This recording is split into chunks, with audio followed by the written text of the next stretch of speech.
Welcome to the Deep Dive.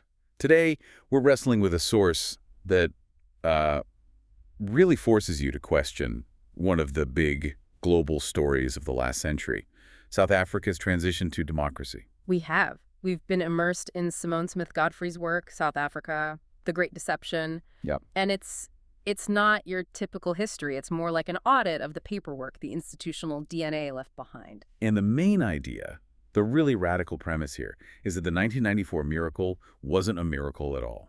Not a liberation. It was, according to the source, a strategically engineered framework. An architecture of sabotage. That's the author's term. That's it.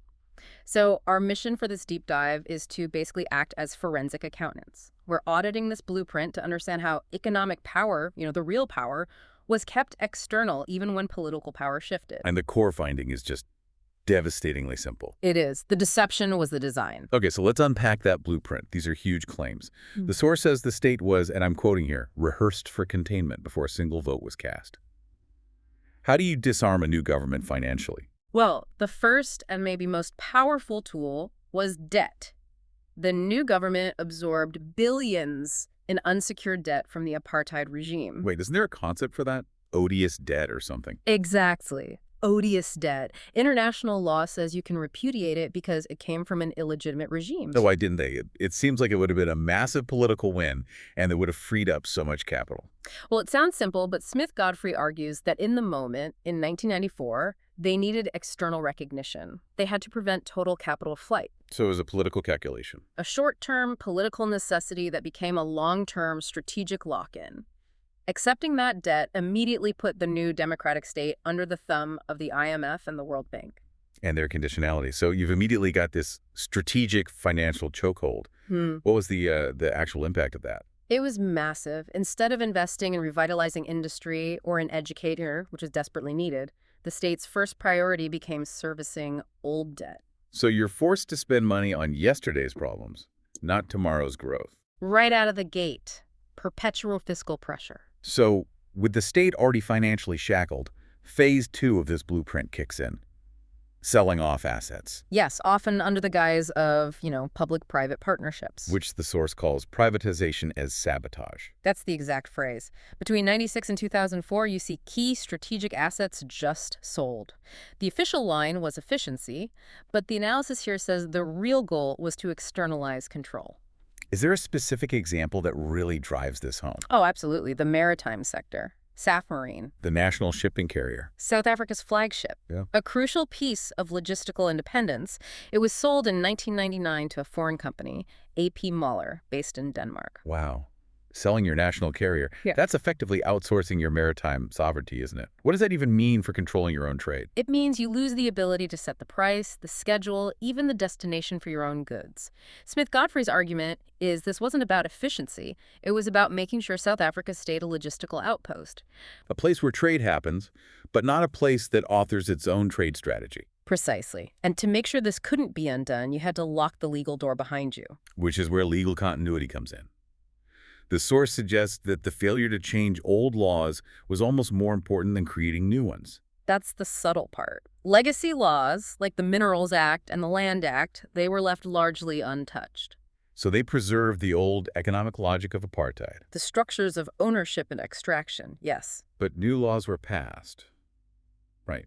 I'm thinking of something called the PFMA for managing state finances. Yes, the Public Finance Management Act. And on paper, it's about fiscal discipline. But the source argues it imposed such a rigid compliance-based logic that it killed strategic thinking. How so? You couldn't just authorize a big, bold industrial project if it didn't fit the PFMA's transactional framework. Strategy was replaced by compliance. It basically ensures you have ceremonial actors in power, not real strategic authors. Compliance over authorship. That seems to be the theme here, connecting everything. It really is. Once the money and the rules are set, the next step is to make sure the physical assets, the things that generate wealth, are also captured. Which brings us straight to infrastructure, ports, rail. The claim here is that the decay we see today wasn't an accident, it was engineered. Exactly. Engineered port collapse. In the late 90s, South Africa adopted what's called the landlord port model. What is that? It's where the state owns the land and the basic port infrastructure. It's the landlord, but it hands over operational control. So running the cranes, managing the terminals, the actual flow of goods. All of that gets transferred to foreign or private companies. The state keeps the liability for the physical asset, but the external operator controls how the wealth is generated. You've got it. And the result is, well, it's catastrophic. By 2024, the World Bank's Global Container Port Performance Index ranked Durban 341st out of 348 ports. 341st. That's almost impossible for a major trading nation. It is. And when you see a number that shocking, you realize it's not just policy.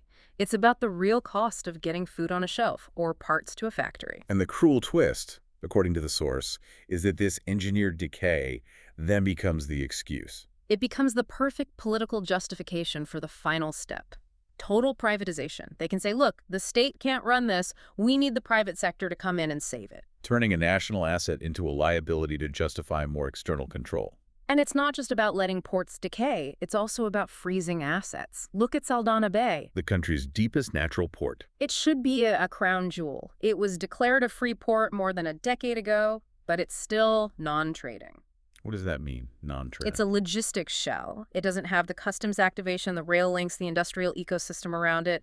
It's an incredible asset, strategically frozen in time to stop a new independent industrial hub from ever forming. So if that's the physical side, what about trade strategy itself? The source says South Africa performed negotiation but never authored trade. It means we signed all the big agreements.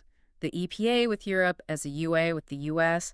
We were great at the spectacle of negotiation, But not the follow-through. not the protective legislation. When local industries like textiles were collapsing under a flood of cheap imports, the country had WTO safeguard mechanisms it could have used. But didn't. So we had the legal tools to protect local jobs, but we chose not to use them. Prioritizing diplomatic performance over sovereign protection. And this connects to how talent was handled, what Smith-Godfrey calls an elegant sabotage of the blue economy. An elegant sabotage. That sounds like such a cruel waste. It is. You offer maritime education, so you create this pipeline of skilled graduates, looks great on paper. You launch big government programs like Operation Fakisa to great fanfare. But Operation Fakisa completely failed to absorb those trained young people into strategic roles. So you've got a graduate with a degree in logistics or shipbuilding, but the national shipping line is foreign-owned and the ports are outsourced.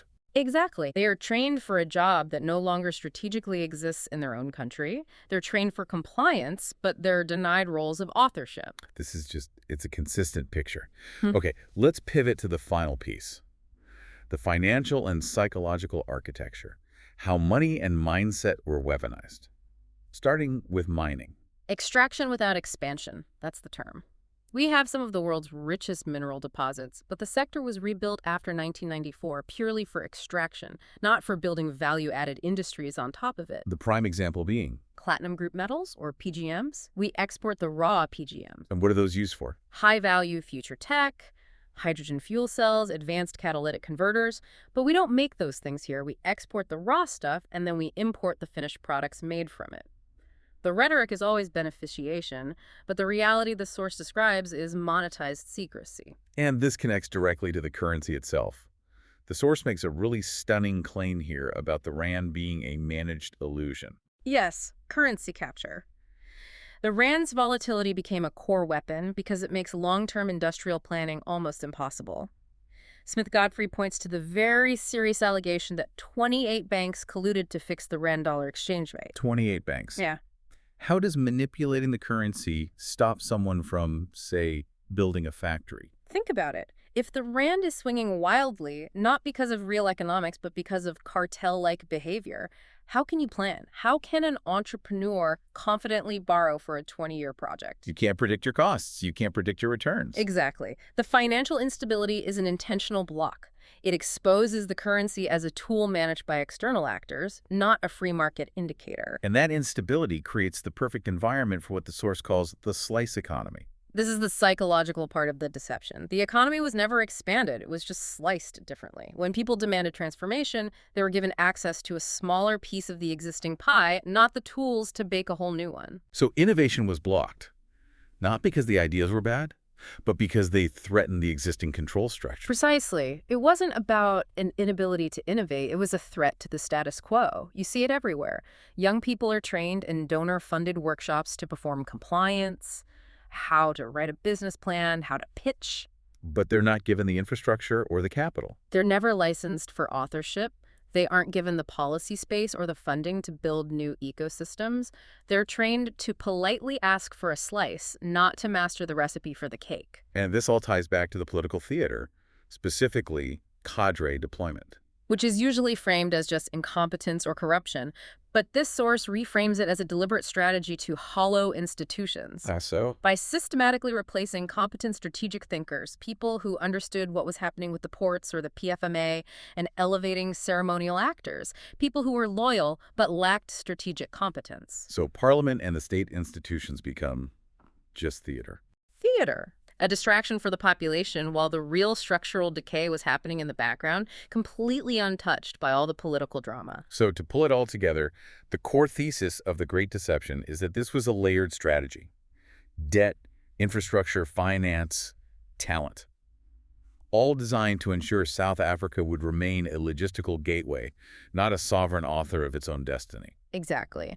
And the work insists that any real correction has to start by acknowledging these were strategic omissions.